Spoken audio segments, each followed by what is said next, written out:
ఇక గోంగూర పచ్చళ్ళు మంచిగా వలుసుకొని పచ్చడి చేసుకుంటే కమ్మగా ఉంటుంది ఎర్ర గోంగూర పచ్చళ్ళు. ఇక ఇట్లా వలుసుకోవాలి. కానీ ఇక చెట్టుకే వలుస్తాను, చెట్లకే వలుసుకొని అప్పటిదప్పుడే వలుసుకుంటే మంచిగా ఉంటుంది. ఇగో ఇట్లా వలుసుకోవాలి. పచ్చిమిరపకాయలు వేసుకొని మంచిగా నూనె కాలినాక ఇట్లా వేసుకొని వీటిని గోలించుకోవాలి. గోలించుకొని పచ్చడి వేసుకోవాలి.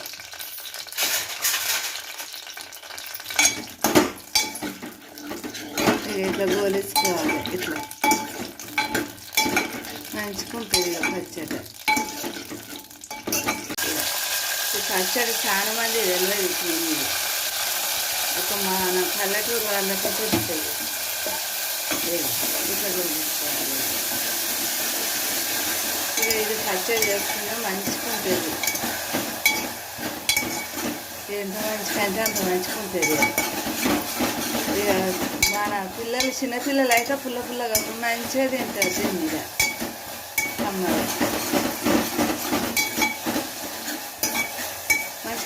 మంచిగా ఉంటుంది. ఇట్లా మంచిగా ఇట్లా గోలితే అయిపోయి గోళ్ళని తీసుకొని రోట్లో వేసి దంచుకోవాలి, నూరుకోవాలి. ఇగో ఎల్లిగడ్డ, ఇగో జీలకర్ర, ఇగో ఉప్పు, ఒక చెంచాడు ఉప్పు వేసి మంచిగా ఇట్లా దంచుకొని ఇక నూరుకుంటే రోట్లో నూరుకుంటే మంచిగా ఉంటుంది కమ్మగా తినడానికి. ఇక ఇప్పుడు మన పల్లెటూరు ఇది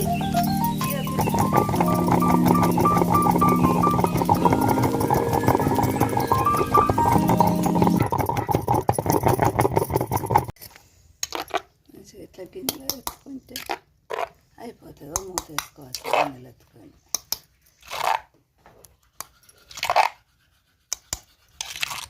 మంచిగా లేదారా?